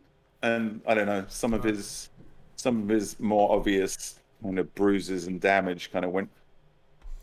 So Del, you can actually you see because you've got elf vision anyway, but you can see some of the braziers around, and some of the lightable torches and things that are dotted around the room. If you want to, you can go around and light a couple of those just so that everybody has a good sense of what's going on, if you wish. Who's the only one who doesn't have dark vision? Is it? I think everybody does actually, but Tom's is pretty limited. Yeah. So I'll light. Is there one in the center? Is that the circle? Yeah, no, the circle is like a big altar thing with like looks like dried leaves and stuff. Just some kind of like Tallarite ritual thing. This is a large chamber. It contains 2 rows of stone sarcophagi, apparently of great antiquity, and small brass plates about 2 feet cover the walls.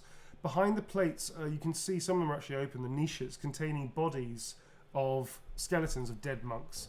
There are, a very quick appraisal, they seem like about 30 or 40 bodies crammed into all of these things lying around, which are inset into the walls.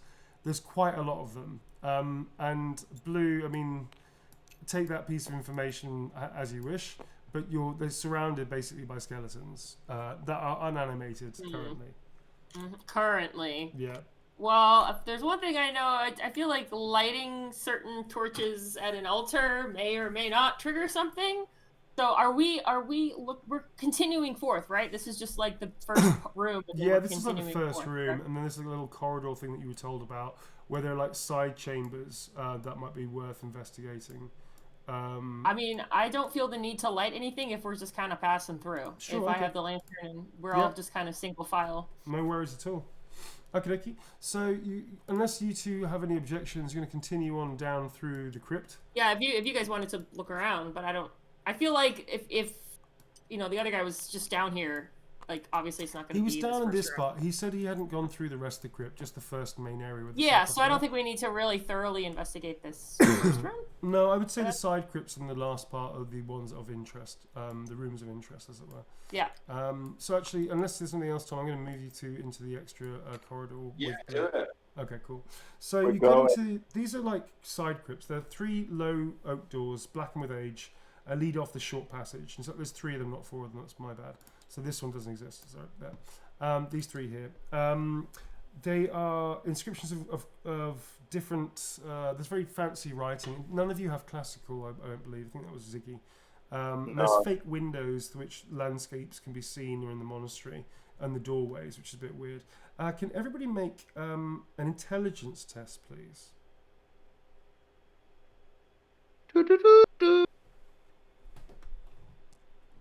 Oh, I might grab those dice there. Let's have a look at you. Oh, we're having a little dice fight. I'll go last. I'll go last. I'm rolling now. 66. That's a I failure. think that's a fail. Yeah. If you want to grab those blue. 88. That's a fail. What do you roll? Okay. 33. Oh, intelligence. Let's have a look at it. 39 intelligence. Yay! Okay. Yay! Oh, fantastic. Smart. So all of you sort of like drawing up blanks. In fact, Blue's starting to move towards the last main chamber, and Ratty's just picking his nose, staring at the thing he's picked from his nose. As they start wandering off, you sort of look at Ratty, Quint, and you sort of look down at his feet and trying to avoid looking at him like picking his nose, basically. When you notice there looks to be like a kind of like a sweeping motion in the dust on the floor. And you sort of catches your eye, and you get closer to it, and you realise that the sweeping motion looks like a door's been opened and has swept a little bit of the dust. By the way, is super thick. Like everything is covered in dust, and it's super thick. Whereas this looks like there's a little channel in the dust, which has been a while ago. Like it's been opened a while ago, but it's like the most recently opened door of the three doors. That's what you're sort of concluding from that, and it seems to be coming from this room. My lady, Rattigan, that door, look, swept clean or cleaner than everything else. What do we think about that? Someone has been this way, haven't they? It must be a hidden door. Door swings open. That's mighty suspicious. Well, let's check it out, shall we? Okay. So who's going first? Who wants to go first? Yeah, I sort of nod. I like the idea that we all like nod at each other, like going around in a circle. Like nod. Like one of those Family Guy moments where this camera's just going backwards and forwards between. Okay. Can I ask Fleck to try and smell around it? Does he alert to anything? How's Fleck feeling?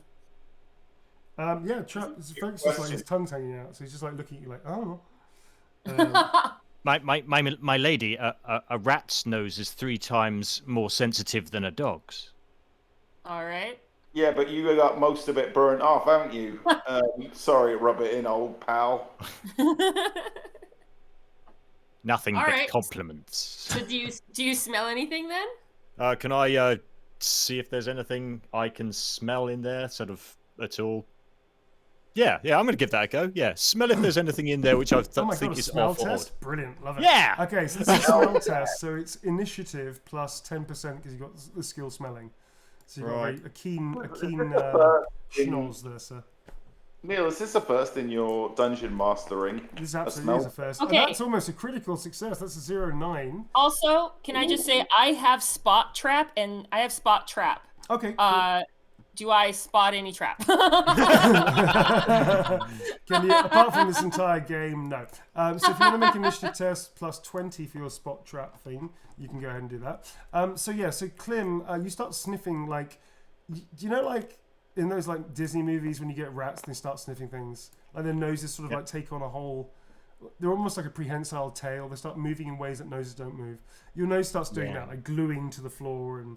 Like you start sniffing around. Essentially, what is there's a sarcophagus in the middle which you have a good sniffer at, and that doesn't really give you much. But you start sniffing around like the edge and start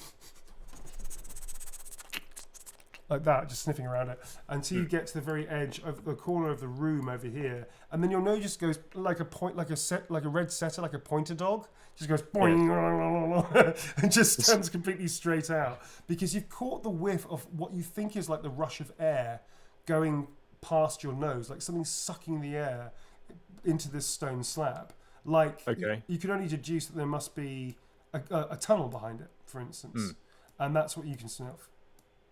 Something fresh. in a tomb. Curious. Roll the 33 for spot check. 33, that's a pass. Okay, so you can. It's not actually a trap, but you found essentially. You can go there and have a look. You've actually found a false wall. And right. you can actually find the hint. You can actually find the sort of quote unquote firing mechanism to open the door, if that makes sense. Yeah. We want to open this door. I'm drawing my sword, Neil. Okay, so you step back and draw the sword. You hear this shing as the sword goes back. It's the door sort of like very easily just hinges open. It's very, very, very well designed. You can't even hear it so much. It just sort of swings back suddenly. And there's this like rush of wind that sort of sweeps through the crypt and just sucks down the tunnel and eventually sort of like changes and chills out a little bit. So this rush of wind is basically been sucked by a kind of mini vacuum that was obviously caused by, I don't know, well, you're not entirely sure why, but there's definitely air moving through the system. And you basically have found yourself in a corridor like this, which leads you this way, like that, and then goes. You can see a corner at the end. You can also see a staircase or something, or a passageway this way. And now, before we step through, do we see in the dust and the dirt like footprints? Yeah. make good initiative. Oh yeah, test. which way they went? Yeah. Okay, make a straight initiative test, no modifiers. Anybody can do that. Okay. That's pass. Okay, it's a pass. Yeah, even irrespective of who else passes and fails, it's fine. You definitely see little, what you think of tiny little footprints, like actual feet prints, like a foot, like a barefoot, like nobody's wearing shoes, and just dotting their way forward down the corridor. Yeah, in this. Just one pair. No, just one pair, but they look like they're on tippy toes. Which is a bit weird. Like it's a little bit of a tippy toe walk. Are we following a baby? Maybe. The necro baby. Oh, baby. I'm kind of inclined to just step right on top, like just to avoid any. Yeah. like... You're gonna basically. That's a very good idea. I like that. So all of you gonna do this. Please say yes. Yes. All right. Start with it first, and then, like I definitely am like that's a good idea. So you're basically squid gaming these small feet's footprints just in Yes. case. All right. So okay, you literally squid game. Okay, so you start squid gaming your way down the corridor. You get to this part here where there is you can see a stairwell going down this way, and there's an end of the corridor this way, and you think the feet prints go around the corner here to the corridor. Okay. Or there's a stairwell. You said. Sorry. Yeah, there's stairs going left, to our which left? the feet do not go down. And they're going downwards, are they? The stairs go down. Into darkness. Into darkness. Are the stairs longer or deeper than 30 foot? Because that's the kind of extreme of what we can see in darkness. It actually sort of curves, so you can just see Right. this. Yeah, like that. The footprints go forwards, and they don't go to the. I guess that's the east. They don't go to the east there. I'm kind of inclined to keep following the footprints, but I really don't know. What do you guys think? No, I'm pretty much with you on the footprint front. The only thing I'm thinking of is if something comes up there, then mind you, we've got all our exits pretty much cut off if all those undead come to life. So yeah, we're officially toast anyway. So you might as well follow the footprints. I agree. Stay on the footprints. All right. And we keep following the footprints here. Okay. Slowly but surely. You keep hopping along like boing, boing, boing. You get round to the corner. You see that there's a door that's open. It looks like a very sturdy door at that. But there is a very sturdy door that seems to be open now.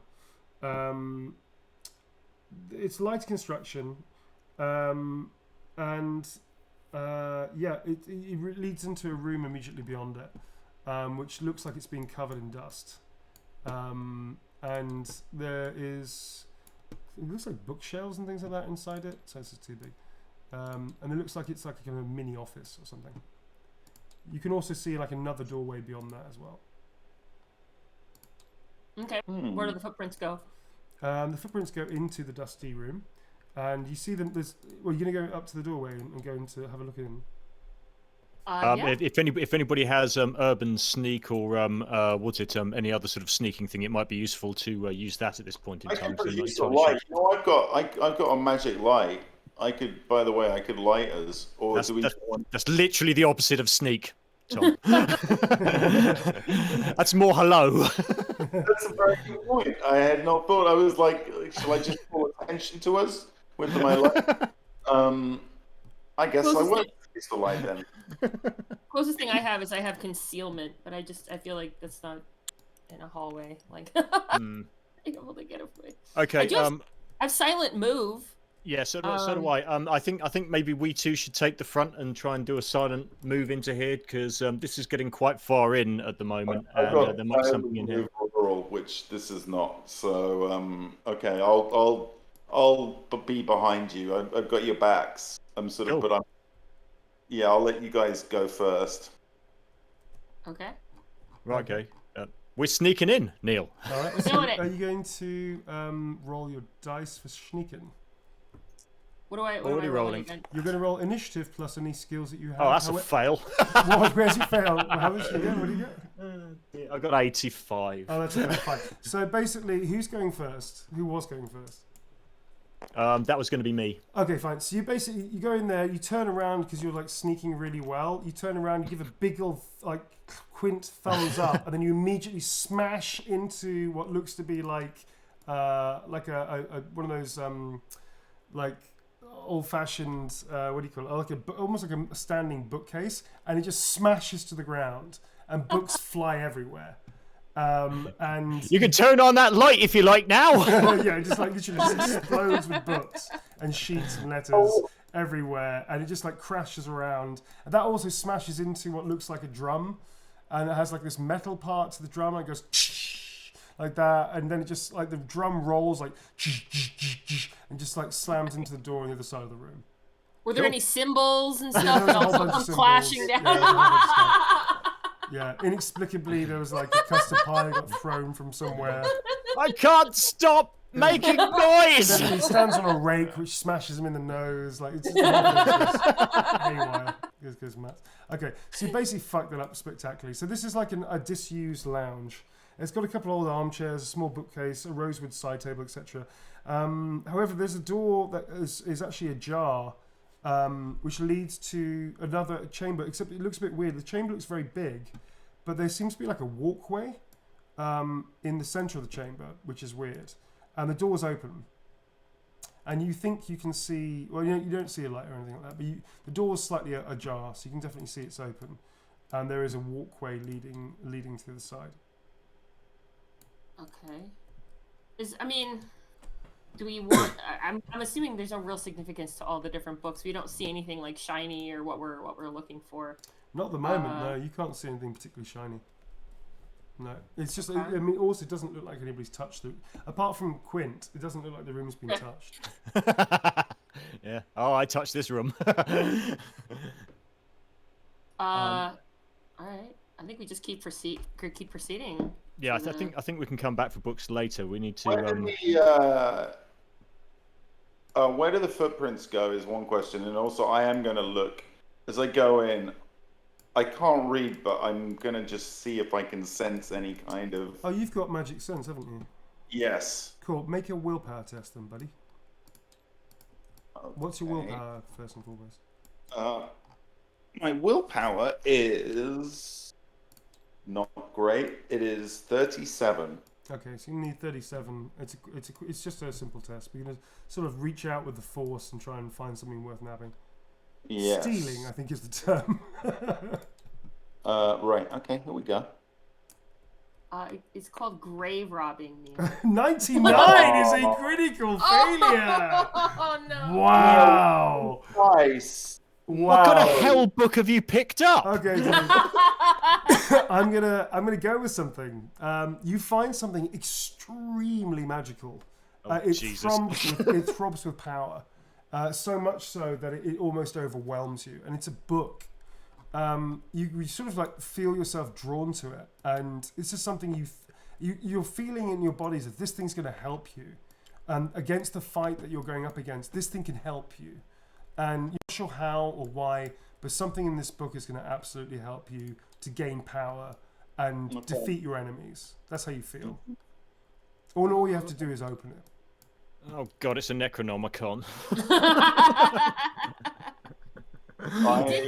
I guess I open it. Okay, Tom. So you take this book out, and this kind of pale reddish pinkish light just like envelops you and just swims around you a little bit. Noodle and Mr. Spidge dive off your shoulders and sort of bury themselves in your jacket. And these tendrils sort of wisp around, and then suddenly, as quickly as they sort of reach towards your face, and as quickly as they start, suddenly they just go poof and evaporate. And you sort of feel like they're just now a cloud of smoke. In fact, you breathe it in a little bit and start coughing a little bit. And the book just falls apart into particles at your feet, and it just disappears. Like it literally just crumbles apart. All right. Oh, he's going to keep that one in his pocket for later, I tell you. Oh dear. Now, I mean, what we see this, we witness this, right? Yeah. Yes, you do. Yeah. All right. What was that, wizard? I would really love to get some dice that don't roll critical 5% chances, like, I don't know, quarter of the time. They are weirdly weighted, these dice. I don't trust them at all. Okay, but carry on. Okay, so you Okay, sort of go, and you have no idea what just happened. Can you make a... in fact, actually, Tom, I'm going to give you something. You're going to take... You get 4 magic points back inexplicably. Ooh. But the magic points turn into worms. Like worms in your bum, like horrible worms, like bad worms. I mean, he did say we had to basically fight evil with evil, right? Yeah. Like, I don't know. I mean, I'm kind of inclined to lean into this. Yeah, but he's got a chicken hat for that. Isn't that like a Iron Maiden song? Fight evil with evil. So whilst Tom, you're doing whatever the fuck you're doing, Blue, are you doing anything else at all? I'm checking out the door. Checking out the door. Sorry, you said there's 2 or so? Yeah, or there's a the door one? here, and it leads to a walkway inside. Like, actually, it's really weird. You get into this room, except it's not a room. It's like a kind of open room that goes into darkness, and there's a walkway in the middle of it, and on the other side there's another door which is also opened. Okay, and do we see the footprints? Yeah, you can actually. You see a couple. But this is like wood, but the footprints are more like they have disturbed enough dust that they've actually left quite big footprints, and they're definitely going into this room. I mean, I'm inclined to just keep following the exact footprints, like Make an stepping initiative over. test, please. Oh Lord. Uh-oh. Wait. I Rotten changed my wood. mind. Yeah. All right, here we go. 22. So that's a pass. Okay. As you sort of are you going to walk across the walkway? Yeah. Okay. When you say walkway, I'm sorry. It's kind of like a bridge suspended above. I was gonna say it's like a bridge. Can I sense how far it goes down? Maybe like about 10 feet. Oh, that's not bad. Yeah, But it's is there not like bad. But it's What's at the bottom? It's like a I know 10-foot pit, spikes, basically. spikes. Yeah, it's like a 10-foot pit. You don't see any spikes, but you can't really, unless you really Again, want to can look I? around. Well, do I sense traps with my? Roll spot trap. And by the way, as you're doing that, Quint and Tom, what are you both doing? Well, she's already testing this thing, but I'm not going to go onto it because this might be a weight thing. Okay. That's a pass. I got a pass. You got to pass. Okay, you definitely see a trap, and you see that this is. Ooh. You realize that what you're standing on, and actually, Quint sort of like puts a paw on the floor and then immediately pulls back, and you turn to him and you realize that his appraisal is pretty accurate. This is a weight sensitive trap. That if Got it. potentially 2 or more of you were to stand on it, the whole thing's going to collapse. At that point, because you're now facing Quint, out of nowhere you hear this, and something hits you in the back, and it hits you. For let's just say it's going to be, ooh, ouch. That's going to be 7 points of damage. Oh, Bloody but hell! it's on your back, so if you have any armor, leather jerkin, etc. I have a leather jacket, Okay, what's your toughness?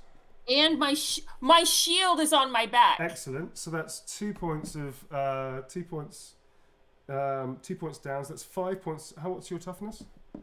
Oh, sorry. My toughness is 2. Oh, that's 3 points. So 3 wounds. You take basically 3 damage. Oh my god. Okay. This is after me spotting the trap. Yeah. This is after you spoken the trap. So you get hit, and it just goes cling off your shield, which actually still hurts you because it's a pretty heavy shot. Don't forget, folks, wounds don't literally mean you've been cut or anything. It just means like the amount of damage you can soak up before you are in trouble. You just got cling off the back of your shield. It definitely feels like it's on the same plane as you, like it's not above or below you. And it felt like it come from the direction of the other room. Right. My lady, get back here now. I need to examine that arrow. Oh yeah. Okay. I make my way slowly back. Okay, as you start doing that, you hear from the other room the scream, or rather a commanding shout from a voice that echoes through the other room. Oh, right, okay, so an You actual move, human. love. Okay. Don't you move any further or else. Okay. What? You hear this voice, which has a null night accent. Again? Has a null night accent, and it says again. Move, love, or else things are going to get worse for you. What? What? So No. I don't know, but I know that voice. so Ratty, what are you gonna do, mate? Oh my god. I recognize. No, I don't believe it. That little bastard. What? What are you doing down here, you little bastard? Oh, you muppets, get off that trap. What are you doing? Well, So, we weren't Tom, looking for Tom, you. We Tom, left very you quickly, down a Tom, pit. Tom, very quickly, are you walking onto the doorway to go and see who you think I it is? am, yeah, I sort of wander forward. Okay, you like- wander forward like this. You wander forward like this as Blue's trying to, as Dell's trying to get off, and he goes, "What the bloody hell are you doing it?" And just hear this crack, and there's like a couple of cracks straight through, and suddenly the entire thing just breaks and drops. I don't believe it. And drops. Can I both- make a grab for the elf? Yes, you can. Yeah, you can make a grab for the elf if you want. Critical failure, here we come, boys. That is 73. That's a. And what's your initiative? Fail. Yeah, it's a fail. All right. So can you please make a risk test? Otherwise, you're going to pitch in with her as well. Okay, what's that based I'll on? give you a 50-50 chance of not tipping in. Okay. 'Cause you let's drag that overstretched. back. Cool. And highlight and So 51 or over, and you fall in. Okay, you keep your footing. So you manage. You basically go flat, try to grab her, miss her, and and you're now flat in this room. This walkway's collapsed. Both Dale and also Ratty have now have fallen. They smash into like a whole bunch of stuff on the floor in this what is now clearly a pit. And you see from the other room holding this weird looking what you think is a slingshot or something, like a weird slingshot, and he's aiming very, like all three of you sort of moving very rapidly, but he seems to be chatting or sort of looking at Ratty quite intently. Ray, is that you? Who are these new? Where's Bondo and the buffet? What are you doing with his lot? What are you down here, you sneaky little bastard? I was just investigating, looking for some treats for my cat. Well, I gotta just say these are my two friends here, Dell and Quint. This is Teddy. He fell down a ravine and we haven't seen him in ages, but Teddy is alive. And That's a funny story about that, to be honest, but that's for another day. Just as he says that, Tom, you hear this.